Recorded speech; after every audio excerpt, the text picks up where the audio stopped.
Baron Geisler, pasabog na kontrabida bilang Elcano sa bagong plot twist. Viral ang isang post ng netizen patungkol sa ikalawang season ng hit serye na Incognito. Ayon sa post, isang plot twist at matinding karakter ang muling ipapakita ni Baron Geisler sa kanyang bagong papel bilang Elcano, isang leader na may madilim na sikreto.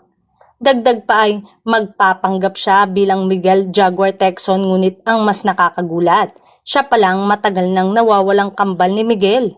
Ayon sa background ng karakter, matapos ang pagkawala ni Miguel, ginamit ng kanyang kambal ang pagkakakilanlan nito upang makapasok sa pamilya at makakalap ng mahalagang impormasyon laban sa AFP. Sa pagpasok ng bagong karakter ni Baron, mas nagiging matindi at unpredictable ang takbo ng kwento.